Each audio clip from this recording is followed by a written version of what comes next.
So, welcome back, everybody. Today, I'm going to talk about the benefits of keeping yourself. Why God said no fornication, no sexual intercourse, no, why He kept that commandment in Exodus. Every commandment that God has given to us is for our own benefit, not for God's benefit. Is for our own benefit specifically, because if you steal, they say thou shalt not steal. If you steal, who are they going to burn with a tire? Who is going to go imprisonment and forfeit most of his or her life? When you commit adultery and hurt your partner, the marriage can crumble. So who is going to go through all that? And other, when you kill, they will take you to, they will arrest you. It's just a simple math. So I want to talk about no fornication today. I know fornication has really become the norm of the world and everyone is doing it. It's a sweet thing to do, yeah, the orgasm and everything that is going on. But let's share the deeper part of it.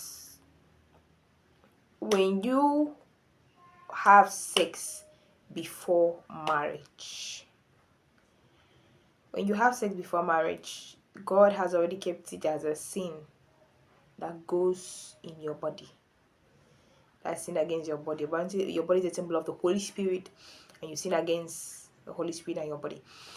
And the more, let me talk about the benefit of it. Most people say you keep yourself for your spouse, but I just want to correct something. First of all, when you say love the Lord your God as yourself, or love your neighbor as yourself, first of all, you love the Lord with your God before you love your neighbor as yourself. So first of all, we have the agape love, that's the love of God. If you do not know God, you will not even accept His commandments. If you're an unbeliever, you won't even be able to know that. Sexual purity is very good because one, you first love God and say, I want to be faithful to God. I don't want to mess this up. I don't want to do this because of the love I have for God. And I want to walk in the right way. Two, you keep yourself for you. Let me explain that. For you, as a person, let me take example as a woman. If you keep yourself, in fact, for both men and women, if you keep yourself, you avoid STDs, sexually transmitted disease, in which we all know, syphilis, whatever it is, and you spend your money and your resources treating all these things. And second of all, that part where you say, oh, I can use condom to prevent it. No, there's something you cannot prevent. Is the sharing of your soul with the person. That's that part that you do not see. Is the sharing of your soul with this person. Once you give someone access to go to you, once you give someone that access, that person can do you wrong. That person have access to your spirit and your soul. Yes. That person has access to you. It can mess you up. That's why they say, be careful of who you marry. I was watching a deliverance service online where even as a side chick that you were, let me just explain this part for you. She's a side chick that went to church and they had to tell her that the married man you're even sleeping with there's a snake in him, and a snake, you keep dreaming of snake coming in and outside of you. Even you are committing more sin on top of that, you are getting a lot of things on top. The condom prevent that? No. Yes, some of you, not just that, you take most of these people's characteristics. If someone was angry, an angry person, that's why people say let me have sex so that I can calm down, or they are depressed in a day, they have they are frustrated, will be like, oh, let me have sex so that I can calm down. What's the calming down? You are transferring that thing to somebody else. It's not about I'm calming down. Yeah, okay, when I sex calms people down. Sure? Seriously? No.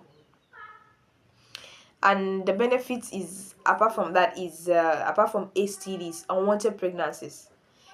I'm not mocking single mothers or single fathers, but one of the reasons why God told us not to do this fornication, no sex before marriage, is because most of the people you sleep with will run away. after getting you pregnant. They'll be like, I am not the one responsible. I'm not the one responsible for this or that. And there's nothing you are going to do about it. You have to carry this child. Most of you end up sleeping with someone you didn't even want to marry. And now you have made these children like you have made these children have no mother or father, the home is divided and so on. And most of these things, as a woman, it stops your life cycle, because you want to go to school, my dear, you have paused some times of your life, some years of your life. Yes. Yes. So, as I was saying, to pause most times of your life, and you do not want that. It takes another strength. It takes another strength for you. If God was riding with you and you mess up, it takes another strength for you to take care of yourself, take care of the baby. The finances you were supposed to split, you're supposed to take the finances you were supposed to use to build up yourself times two, you have to split it, and you don't really go much far. It takes another time and energy and building up for you to get to where for you to stand again on your feet. Some of you get bitter, get angry. It takes time. All those things is piling up. And nothing has to do with you sin against yourself, because apart from you getting pregnant, you abort babies. So you realize that, in fact, most of you have aborted babies to the extent that you can't even look at yourself in the mirror. Who are you doing this for? A man. Who are you doing this for? A person. You're aborting, you continue to abort, and therefore not even looking at you can't even look at yourself in the mirror, because you have condemned a lot of souls. That's the main reason. Do not commit fornication, because it's going to destroy you. Most of you have to do with the soul tie. When you hear of toxic relationships, someone is beating you, you are still there. Somebody, even as a man, not even beating. There is toxicity of a relationship, even as a man, that you condone because of what? Soul tie. If for some time there is a when you see someone, you say, I cannot leave this person, even when everybody in the world has seen that this person is not good for you. Even you have seen, your head is telling you not good for you, because you are tied, like you have bonded yourself, your soul, with this person. You feel like if you leave this person, you're gonna die. Like it's as if they're holding you to your throat. Some of you, for you to leave a particular relationship, instead of you to leave and go and heal, you need to connect to another relationship. Like that, you continue to get so much this thing. You need to detoxify yourself and stay for a long time. Who is all this problem going to? Excuse. Who is all this problem going to? Is it God, or is it us? He knew why he gave that commandment. Do not commit fornication. No sex before marriage. So first of all, you love God, to be faithful to God, so that the blood that Christ wasted on the Calvary, the blood that Christ flew, or the blood that flew from Christ, that flowed from Christ, sorry, English, the blood that flowed from Christ will not be a waste. Yes. Let us all wait till marriage. I know the world has really become bad, become so wicked. That's the first thing. You love God, you love yourself enough to avoid all these things. Some of you have taken, as for women, you have taken so many contraceptives. Are you even single ladies are now doing what they call it, birth control? For what? Please. This is not a condemning video. It's for us to get back to God, because it's destroying us. The world has really changed it into something else. If you don't have this, if you don't do this, it's not normal. As I had so many instances, the moment you tell someone you don't want sex until marriage, you'll be like, are you a kid, or blah blah blah. Are you a kid? That means you're not serious in life. So being serious means committing sin. the world has really become somehow. So sometimes you end up not, you've taken so much or removed so much children, or taken so much contraceptives that you can't even, when it's time for you to give birth, you can't even give birth again because of what? There's so much. The so tie is even worse.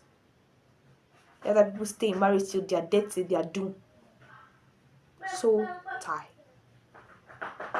is the most evil part of it. Because whatever, when you once you someone, in fact, they're not even faithful to God, how would they be faithful to you? They won't be sleeping with so many different people, and you too, and you contact a lot. So many, you're not embodying. In fact, when you look at yourself, you used to be peaceful. So many personalities are now embedded in you, and you need to detoxify them. You don't even know where your problem is coming from.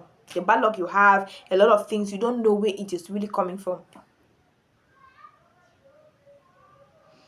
So first of all, you don't keep yourself for anybody. Keep yourself for God, for the love of God, to be faithful to God, for yourself, to prevent you from a lot of things. And all those things, you're choosing to not do all this, to not commit sex, to not have sex before marriage, is a blessing to your partner, because you'll be clear of some spiritual baggages. You'll be clear of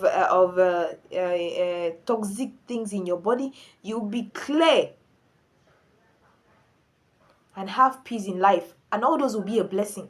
Will be a blessing to your woman, will be a blessing to your man, because nobody wants to marry someone with so much spiritual baggages, because it will not only affect you, it will affect your spouse. When you marry, you become one.